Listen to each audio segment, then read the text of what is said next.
Kasus judi, tentu judi online dan judi onsite itu selalu menjadi perhatian dari para netizen, juga masyarakat Indonesia.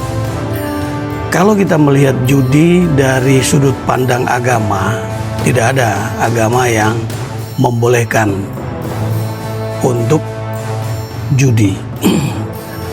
Tapi kalau kita melihat dari kacamata pemerintah, tentu judi ini bisa kita lihat sebagai sebuah persoalan yang harus dicari solusinya, bukan hanya diberantas. Karena pemberantasan judi sudah beberapa tahun dilakukan. Artinya pada saat masa Orde Baru pun masalah judi ini pernah dibolehkan.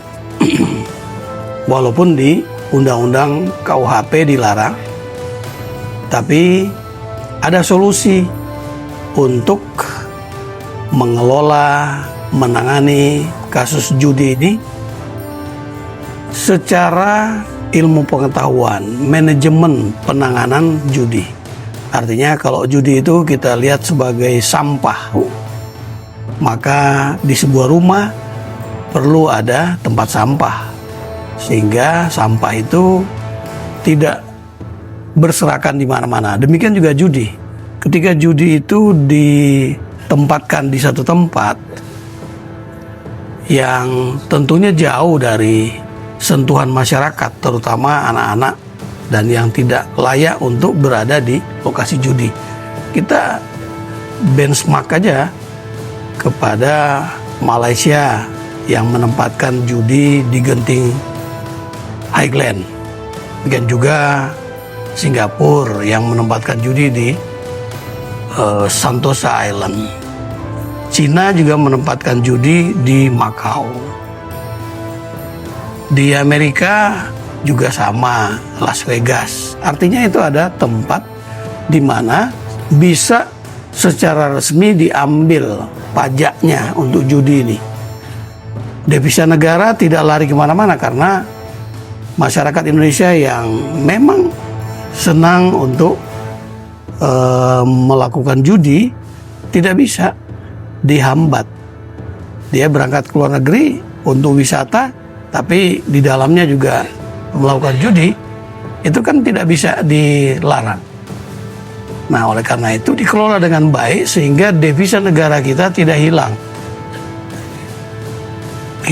ke Malaysia, ke Singapura, ke Macau. Bagaimana cara melihat judi ini sehingga tidak ada lagi ada permainan suap, pungli berkaitan dengan judi, karena sudah ada secara resmi. Di luar itu harus diberantas. Tidak ada main mata, karena semua yang ingin berjudi dan menjadi bandar judi, dia pasti menggunakan izin dari pemerintah itu untuk ikut menyelenggarakan judi di tempat yang sudah disediakan, sehingga tidak ada alasan untuk judi di luar tempat yang telah disiapkan itu.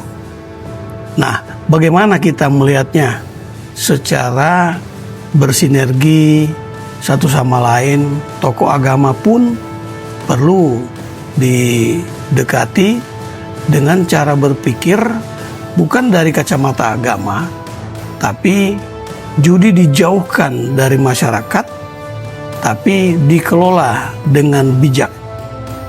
Ini sebagai masukan pada pemerintah tentunya, dan juga kepada seluruh stakeholder yang berkaitan dengan judi, masyarakat, pemuka agama, orang-orang yang tidak suka terhadap judi, perlu melihat bahwa judi ini tidak hanya diberantas, tapi dimanage dengan baik sebagai sebuah persoalan yang harus dihadapi. Tapi negara tidak kehilangan devisa negara. Semoga bermanfaat. Kita ketemu di lain kesempatan.